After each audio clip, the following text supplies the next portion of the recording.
I, 32 male, was sitting at my kitchen table Saturday morning, going through some work emails when Melissa, 29, walked in holding her phone like a weapon. We've been together for about 18 months, living together for the last 6. We need to talk, she announced, pulling out the chair across from me with unnecessary force. I closed my laptop. Okay, what's up? She slid her phone across the table, showing some relationship advice article about financial transparency in modern relationships. The headline read something like, "Why couples who share everything last forever." I've been thinking, she started. We've been together long enough. It's time we combine our finances. I want access to your bank accounts. I blinked. Access to my accounts? Why? Because that's what serious couples do, Derek.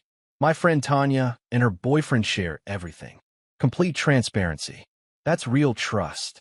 Mel, we split bills fairly. You know what I earn. What's this really about? Her jaw tightened. It's about you hiding things from me. What are you spending money on that you don't want me to see? I'm not hiding anything. My finances are my business, just like yours are yours. She stood up, hands on hips. So you don't trust me. This isn't about trust. It's about boundaries. Boundaries? She laughed, but it wasn't a happy sound. We live together. We sleep in the same bed. But your precious bank account is off limits. Yes, I said simply. It is. Her face went red. Then we're done. If you can't trust me with your money after 18 months, then this relationship is going nowhere. I looked at her for a long moment. She was doing that thing where she tilted her chin up, waiting for me to cave like I usually did when she threw these ultimatums. The time she demanded I skip my brother's bachelor party. The time she insisted I stop playing basketball with the guys on Sundays. I'd given in before. Not this time. Okay, I said. We're done then. The silence stretched for maybe 10 seconds. Her mouth opened and closed like a fish. You're serious? You just gave me an ultimatum. I'm not giving you access to my accounts. So by your logic, we're done. Derek, don't be ridiculous. I'm just trying to. You said we're done if I don't give you access. I'm not giving you access. Pretty straightforward. She grabbed her phone off the table. You're really going to throw away our relationship over this? I'm not throwing away anything. You're the one who made it conditional on accessing my bank accounts. This is so typical. You never want to commit fully. Sharing bank accounts after 18 months isn't commitment, Mel. It's premature and, frankly, concerning that you're this insistent about it. She stormed out of the kitchen. I heard drawers slamming in the bedroom, then the front door about 20 minutes later. I pulled out my phone and changed my apartment lock code. Thank God for smart locks. Then I blocked her number. If we were done, we were done. The text started coming through Facebook Messenger within an hour. Baby, please, let's talk about this. You're overreacting. I didn't mean it like that. At least unblock my number so we can discuss this like adults. I didn't respond. Instead, I went to the gym, then grabbed lunch with my buddy Tom, who'd been through a similar situation. She really thought you'd just hand over your banking info? Tom asked, shaking his head. Apparently. The weird thing is, she makes decent money. It's not like she's struggling. Bro, it's about control. My ex did the same thing. Started with wanting passwords to everything, then got mad when I wouldn't add her to my credit cards. That evening, the doorbell rang around 7 p.m. I checked the camera app. Melissa was standing there, and she'd clearly been crying. Mascara streaked down her cheeks. I didn't open the door, just spoke through the intercom. Melissa, we're done. You made that clear this morning. Dara, please. I didn't mean it. Can we just talk? There's nothing to talk about. You can pick up your stuff tomorrow. I'll box it up and leave it outside. You changed the lock code. Yes, I did. This is my home, too. Actually, it's not. The lease is in my name. You're not on it. She started sobbing harder. Where am I supposed to go? That's not my problem anymore. You ended this relationship, remember? I was just upset. I didn't really mean we were done. Then you shouldn't have said it as an ultimatum. She stood there for another 10 minutes, alternating between crying and raging at the door. I put on my noise-canceling headphones and continued working. Update 1 to 48 hours later. The last 2 days have been intense. Sunday morning, I packed up all of Melissa's stuff as promised. Clothes, toiletries, her books, that ridiculous crystal collection she insisted brought positive energy to our relationship. A lot of good that did. Put it all in boxes and bags, set them on the porch at 10 a.m., and texted her from my work phone that she had until 6 p.m. to collect everything.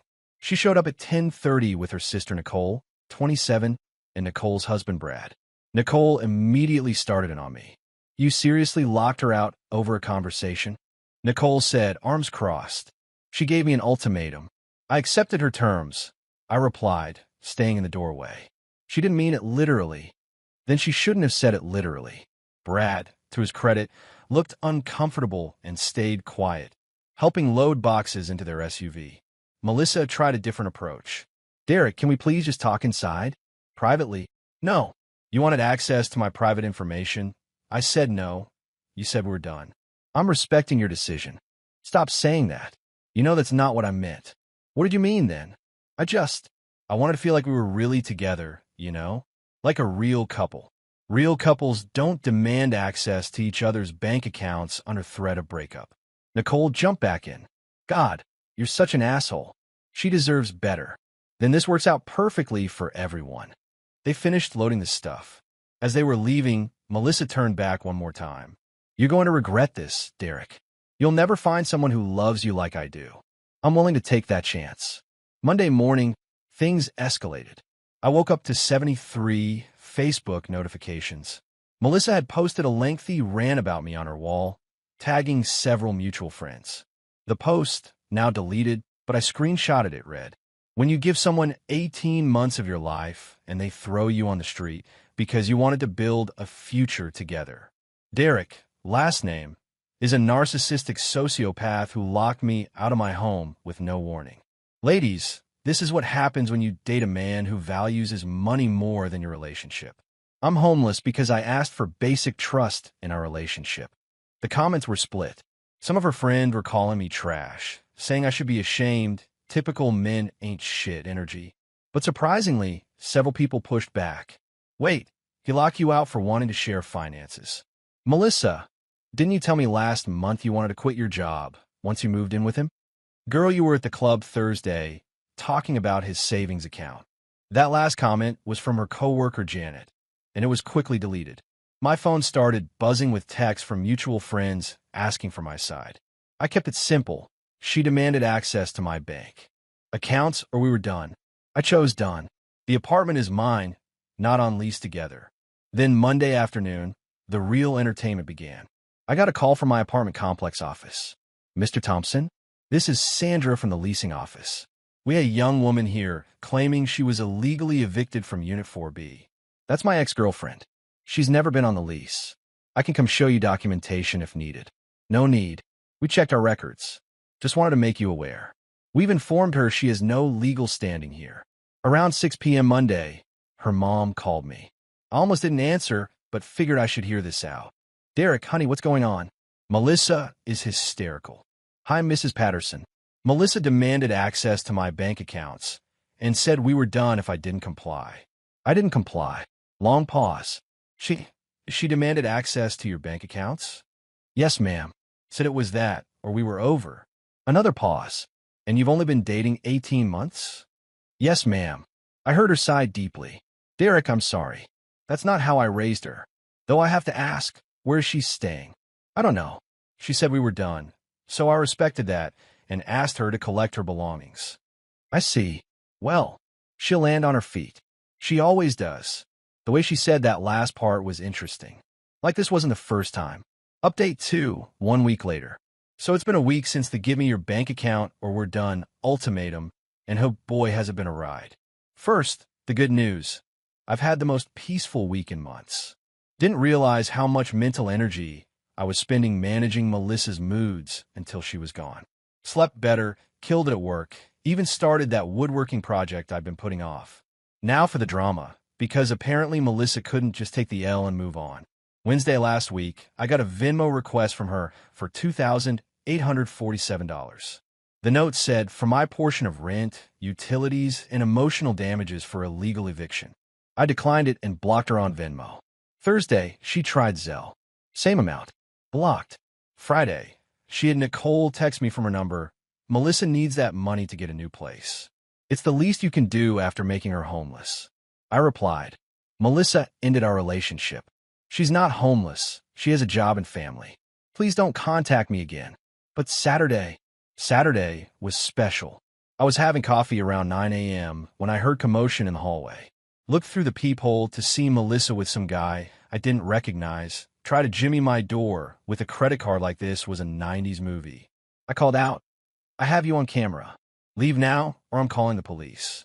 The guy jumped back. Melissa shouted, "I have rights. I lived here." "No, you don't. And you're on camera attempting to break in. You have 10 seconds to leave." The dude was already heading for the stairs. "Mel, I'm not getting arrested for this." She followed him, but not before yelling, "This isn't over." Narrator, it wasn't over. Sunday afternoon, my landlord called me. Not the office, the actual property owner, Mr. Garrison. "Derek, I've received a letter from someone claiming to be Melissa Patterson's attorney regarding an illegal eviction." My stomach dropped. "Mr. Garrison, she was never on the lease. She was a guest who stayed over regularly." "I know. I reviewed your file. But I need to ask, did she receive mail there? Did she have keys?" "She had the door code, which I changed when she ended the relationship. Some mail came there, yes." "Okay. Forward me any documentation about the relationship ending. Don't worry too much. She has no case, but I need to respond formally." I sent him the screenshots of her ultimatum text from Facebook Messenger, the post she made calling me a sociopath, everything. Monday morning, I got a call from a restricted number. Against my better judgment, I answered. "Mr. Thompson, this is James Wheeler from Wheeler & Associates. Regarding, I represent Ms. Patterson in the matter of her unlawful eviction from the residence at." "Mr. Wheeler, Ms. Patterson was never a tenant. She was a girlfriend who stayed over. She ended our relationship, and I asked her to collect her belongings, which she did. She claims she was a resident who paid rent. She never paid rent. We split some bills and groceries like couples do. I have bank records showing no rent payments from her. She has receipts showing she contributed to household expenses.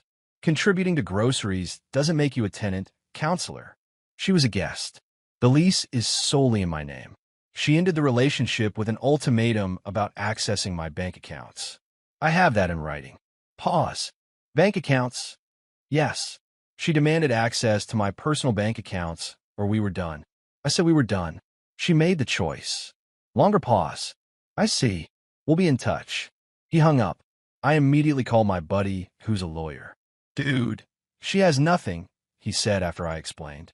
"She was a licensee at best, someone you allowed to stay there. When she ended the relationship, you revoked that license. The fact that she gave you an ultimatum and you have it in writing? That's gold." Tuesday, things got even more interesting. Remember that comment from her coworker Janet about Melissa discussing my savings at the club? Well, Janet reached out to me directly on Instagram. "Hey, Derek, I know we don't really know each other, but I wanted you to know Melissa's been planning this for months. She kept talking about how once she got access to your accounts, she'd move money gradually to protect the relationship or something. Thought you should know in case she tries anything legal." I screenshotted that immediately and thanked Janet. Wednesday, yesterday, I got another call from lawyer James Wheeler. "Mr. Thompson, my client is willing to resolve this matter for $5,000. "Resolve what matter? There's no matter to resolve. The unlawful eviction suit she's prepared to file. Tell your client to pound sand." "Actually, wait. Are you even a real lawyer? What's your bar number?" Silence. "Then I'll have to get back to you." He hung up. I did some Googling. There is no Wheeler & Associates in our state. There is a James Wheeler. He's a personal trainer who happens to be Melissa's friend from Instagram. I called my actual lawyer friend back. "Yo, I think her lawyer is fake." "Are you serious? That's illegal as hell. Like, actually criminal. What should I do?" "File a police report for fraud and harassment." Now, so that's what I did yesterday afternoon. Gave them all the documentation, the recordings from my doorbell camera of the break-in attempt, the fake lawyer calls, everything. This morning, I woke up to 52 Instagram messages from Melissa on a new account since I'd blocked her main one. "Please just talk to me. I know James called you. That wasn't my idea, Nicole made me. I just need closure. You're being so cruel. I loved you. Why are you doing this to me? I'll apologize if that's what you want. Please, I'm struggling. My mom won't let me stay anymore. This is all your fault. The messages devolved from there into some pretty creative profanity. Block that account too. Final update, 3 weeks later. Alright, this will be my last update because this story has officially concluded in the most bizarre way possible. So 2 weeks ago, the police followed up on my fraud complaint. Turns out James Wheeler, the fake lawyer, cracked immediately. When they showed up at his gym, admitted Melissa promised him $500 from the settlement to pretend to be a lawyer. He got charged with criminal impersonation and unauthorized practice of law. Melissa got charged with conspiracy to commit fraud. But here's where it gets wild. Last Monday, I'm at work when my phone starts blowing up. Co-workers texting me, "Dude, are you seeing this? And check Facebook now." Melissa had gone full nuclear. She'd started a GoFundMe titled, "Help me escape my abusive ex who made me homeless." The description was a masterpiece of fiction. According to her, I was financially abusive throughout our relationship. I isolated her from friends and family. I threw her onto the street with nothing. I hired people to stalk and harass her. She needed $10,000 to start over and get therapy for her trauma. She'd included photos of herself crying, some old pictures of us where she'd edited my face to look darker and more sinister. I'm not kidding. And even a photo of bruises that looked suspiciously like eyeshadow.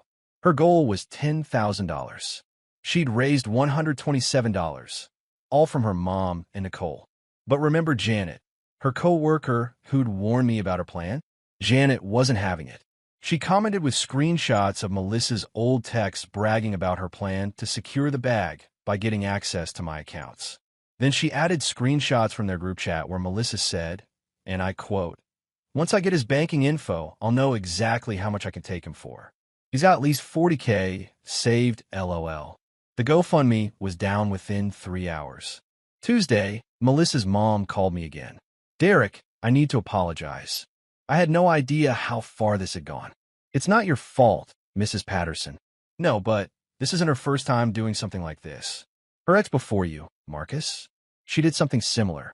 Demanded his credit card for emergencies, maxed it out, then claimed he was financially abusing her when he canceled it.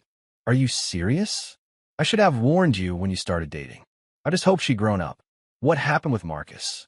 He moved to another state to get away from her. She found his new address and sent packages to his workplace claiming he owed her money. He finally got a restraining order. Jesus, I dodged a bullet. No, I dodged a whole firing squad. Thursday, I got served with actual legal papers. But not from Melissa, from her.